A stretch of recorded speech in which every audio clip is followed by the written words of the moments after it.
With just a few weeks left to go, the margin for error is gone. With some big names fighting for survival, we'll take a look at the full playoff picture, AFC, NFC. We'll look at that and more all next on the Everyday Fans podcast. Hello, and welcome to the Everyday Fans podcast, where the game belongs to all of us. No experts, no suits, just fans talking sports the way we live it every day.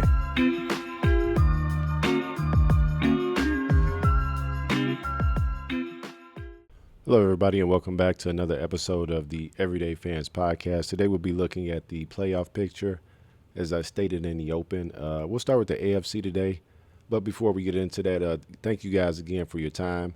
Anytime you guys spend on the channel is much appreciated, whether it's short, long, whatever the case may be. I appreciate it. I'm a small channel trying to grow, so like, comment, share, subscribe if you like the content. This is a sports channel, but we're in the middle of NFL season. College football playoff will be kicking up, so we'll have everything football related here, especially heading into the bigger part of the season here. So without further ado, we'll start with the AFC side in terms of what that looks like. Teams 1 through 7 here and their chances to make the playoffs. So the Broncos and Patriots and Jaguars all over 97% or higher in terms of their chances to make it.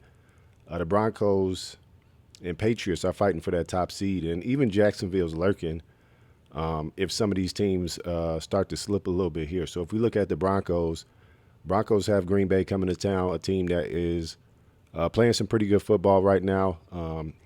Statistically, they play their best football in December. If you look at under Matt LaFleur, even since Jordan Love's been there, December is a month where they start to put it together, and that's where teams that are really going to make a run. Some of your better teams generally are getting better at that time of year here in December. So the Broncos with a really tough one there. And on the flip side, well, we'll talk about Green Bay on the NFC side. Looking at the number 2 seed, the New England Patriots have the Buffalo Bills coming up. Already we saw New England go to Buffalo and win. Again, 99% chance to make the playoffs. 2 games ahead of the Bills down at number 6 in the division. So if the Bills can get that win on the road here in New England, they would need some help, but maybe they can get to a point where they are actually pushing the Patriots to play all throughout the rest of the season here in terms of what they look like. So I do want to highlight the Patriots. Some of these teams, the Patriots being one of them, not first year head coach, but first year in this operating system. Drake May with Josh McDaniels. We're kind of seeing a little bit of a trend here, because if we even jump down to number 3, Liam Cohen in Jacksonville has his team at 9-4. A missed injury. Travis Hunter, the number 2 overall pick, has been out for a while now. Will be out the rest of the season, but this team is still competing. This team is still showing a lot of fight on the defensive side of the ball. Not allowing teams like the Indianapolis Colts that want to be run first, and even some of these other offenses that want to come in and establish the run. Jacksonville shut that down pretty good to this point. So Jacksonville, one of those more surprising teams that people aren't really talking about. At this point, they have my attention. I think if it gets to a point where they play a Division 4 in the playoffs, somebody like the Houston Texans, I think I still like the Texans a little bit more over the Jacksonville Jaguars, mainly because they've been in the playoffs before. They've been in some of these bigger games. Under this new regime, Jacksonville is a team that this is a lot of good learning experience for a first-time head coach and a lot of these young players that they have to be in these moments. So Jacksonville's done pretty good to this point. That will be a tight race going down the stretch. Jacksonville and the Texans have played to this point already in the season. Both their head-to-heads, they split.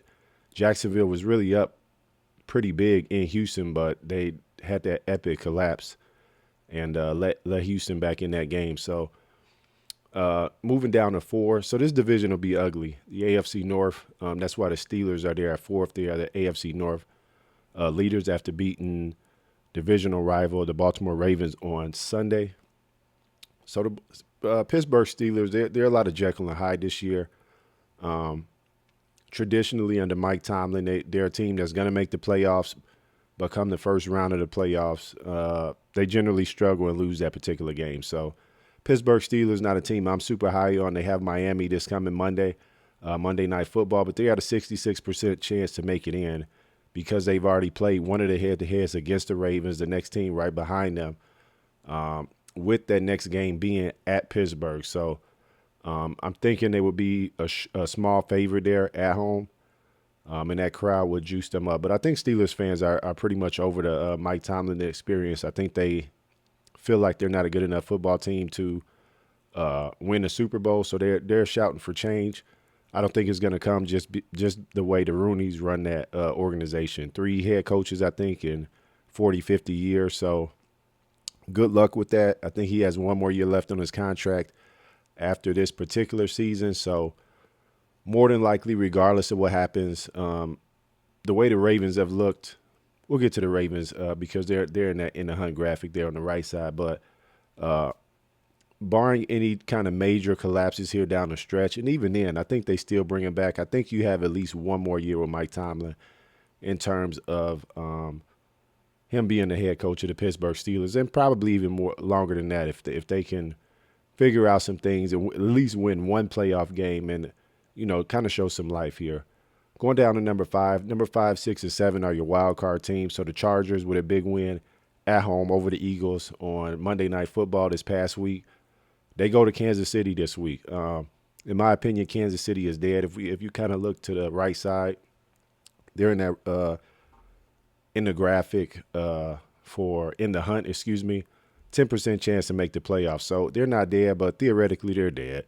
If you're a Chiefs fan, I'm not trying to say that to brag. They've been a really good team for a long time. But to the Chargers' points, the Chargers are already beating the Chiefs earlier in the season, that first Friday night game down in Brazil.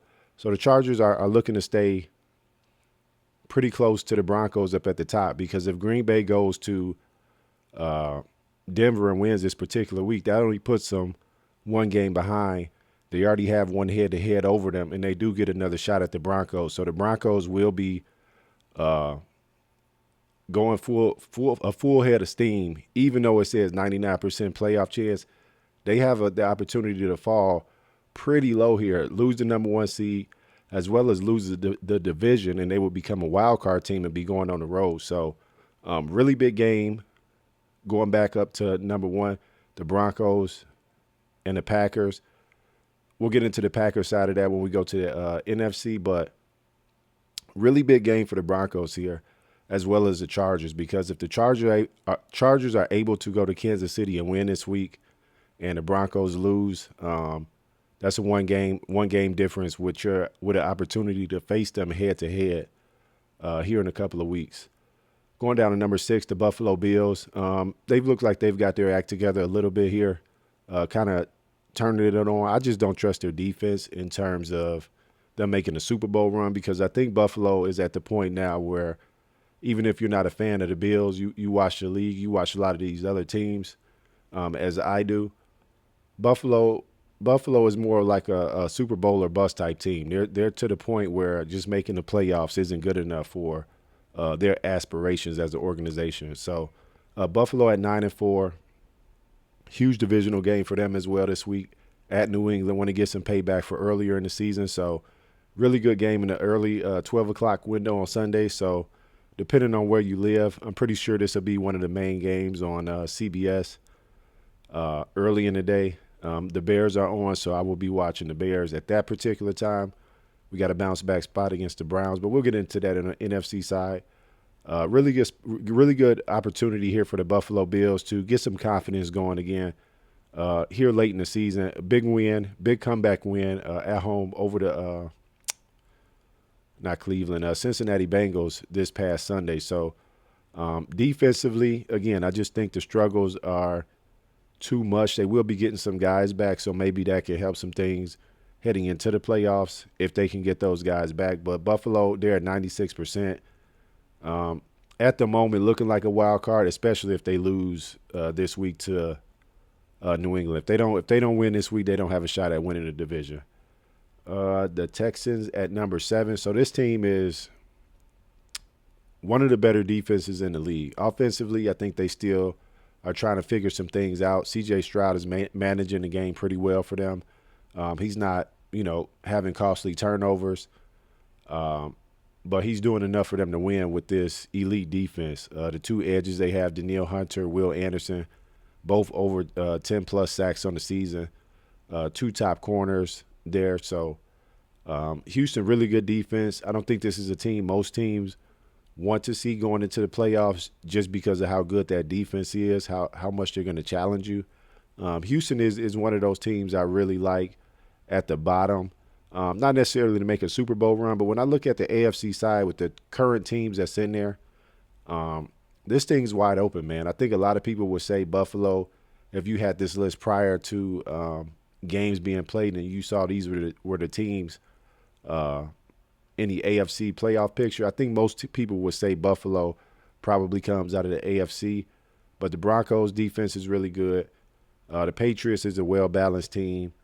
They play hard. Jacksonville is a surprising team. They're pretty balanced, and I was critical of Trevor Lawrence earlier in the season just because of that's how he's played. He's played some pretty good football lately.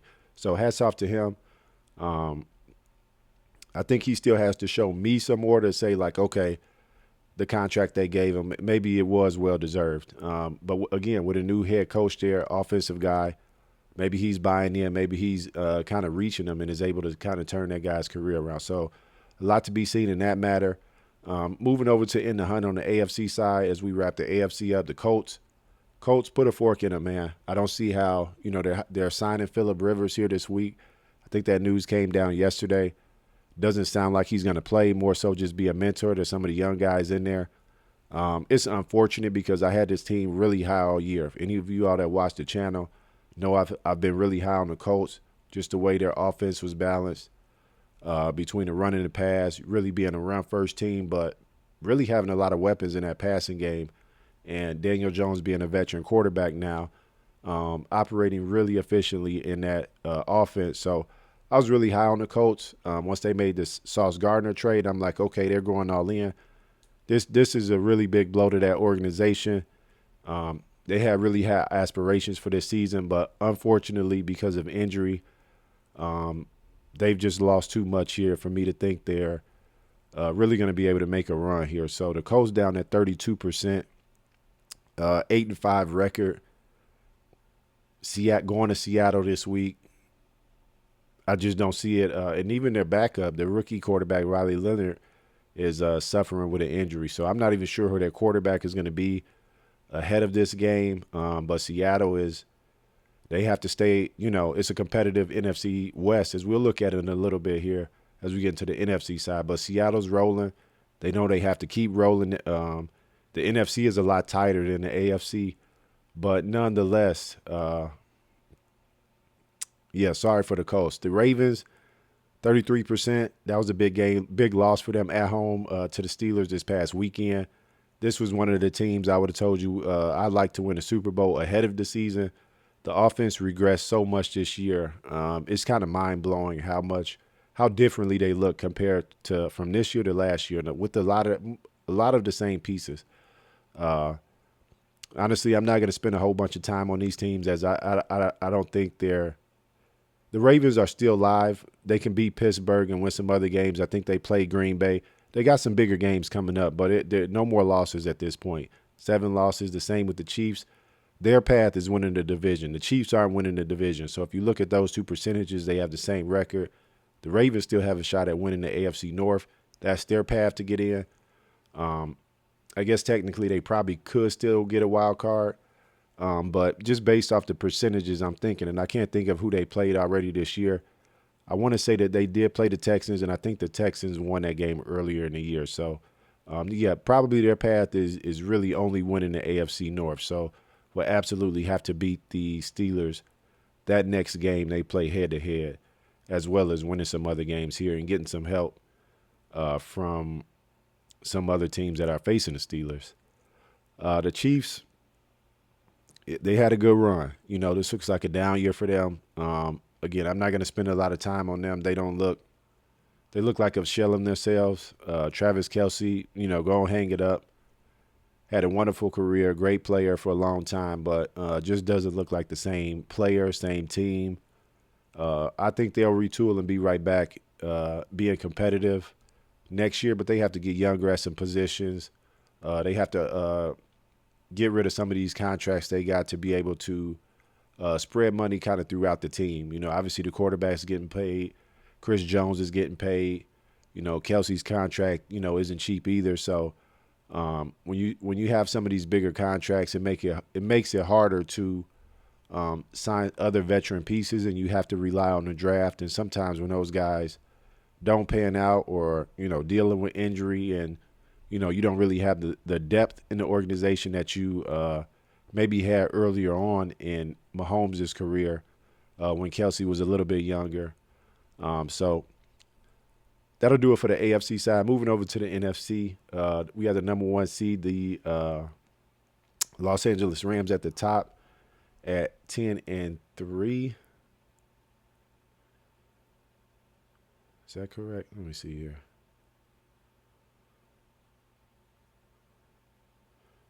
Anyway, I don't know. For some reason that record seems off to me. But the Rams at 10-3. Okay, yeah, that's probably right. Anyway, sorry about that. So the Rams at 10-3. Detroit this week. Massive, massive game for both teams here. Obviously, you see playoff percentage for the top 3 teams here: Packers, Eagles, and as well as the Seahawks and the Niners. And 3 of those teams are in the NFC West. So it's just staying with the first team here at the top, the Rams. So huge game for both teams. One for the Rams because they want to keep the divisional lead. They want to keep home field advantage throughout the playoffs. In Detroit, if you look to the right side of the screen, they're in the Hunt graphic. They're on the outside looking in right now. It says 50% chance. They're 1 game behind the Bears, and we'll get into that a little bit more as I get to the Bears. But the Bears and Lions do have a head-to-head the last week of the season. Sticking with this particular, these 2 teams at the top here, the Rams, they've looked pretty good, but they don't have an opportunity to. Losing that game to Carolina puts them in a position where they have to keep playing throughout the rest of the season because of teams behind them at 5 and 6 in their own division that can snatch the division right away from them, and they will fall from 1 to 5, 6. Just depends on what else is happening there. Number 2, the Packers get a huge win over the Bears this past week, so they go up to the number 2 seed. Big game against Denver this week. And I say that because if they lose this week and the Bears win, they flop right back spots. The Bears will jump back up to 2, and the Packers will fall back to 7, and we will play this whole game over, Bears versus Packers, again on December 20th, a Saturday night game for first place in the division, and more than likely a home playoff game, but, a lot of tougher games left. But those teams will swap back spots. Going down to the Eagles at 3, lost a big game to the Chargers. Kind of mentioned that earlier. Still showing a 92% chance for them to make it in to the playoffs. That's more so probably dependent on the schedule that they have compared to Dallas, who was under them. Dallas should have been in the Hunt graphic over Minnesota. That was an error. This was generated. So a little AI generation here to save some time. But so that's an error on my part. We're just trying to get this up. Dallas should have been there. Dallas is at 6-1 and has a lot higher than a 1% chance to get in. So side note on that, that's an error on my part. I apologize for that, guys. But with the Eagles, they just had to win the easy games. They got Vegas coming up. They got Washington twice. As long as they get to, 10 wins, they're probably safe. Even then, the Cowboys will have to win out to even have a shot at the division, and I just don't see that happening. I don't have their schedule pulled up in front of me, but I know they have at least, a little. They have a tougher schedule the rest of the way than what the Eagles have, with Las Vegas coming to Philly this week. Buccaneers, man, they're reeling, man. It's showing a 71% compared to 29% for the Panthers. Those teams have 2 head-to-heads coming up still to end the year. Buccaneers get the Falcons this week. Big divisional game. The Falcons aren't playing for a playoff. They're out of the playoff picture. But they'll want to come out and compete and knock off a divisional opponent, and just try to get a win. Get some momentum going into next year. So that 71% seems. Well, I'll say it this way: if you're into gambling or betting, and if you look at the futures market, I would see what the odds are on the Panthers to win the division. It's probably nothing super crazy, but if you think the Panthers can, at the very least, split that, the Panthers have New Orleans this week. The Panthers could very much still be alive for this division in terms of where they're looking. And you win a division, you're going to get in. Similar to kind of the AFC North. I don't think the team that wins this, I think they will have a winning record, whether it's Tampa Bay or Carolina. But it's still up for grabs. And the 71% just seems kind of high to me just based on the way the Panthers look. They've been a lot of Jekyll and Hyde, but against the division, they've been pretty good. They beat Atlanta pretty good. Obviously, New Orleans isn't that great, but let's see how they handle the Buccaneers. And if they can handle that, they'll be the kings of the NFC South this year, and we'll get a playoff spot. Buccaneers, to me, are just too injured. They just don't look like they did earlier in the year, and it's starting to catch up with them. That's more so what I mean by that. Going down to number 5, 6, and 7 here are wild card teams. Seahawks at 10-3, same record as the Rams, but the Rams have the head-to-head. Again, we talked about the game versus Indy this week. They should be able to continue to roll as Indy, as I stated earlier, is pretty banged up. 98% chance for them to get in. 49ers, 9-4, have the Tennessee Titans this week.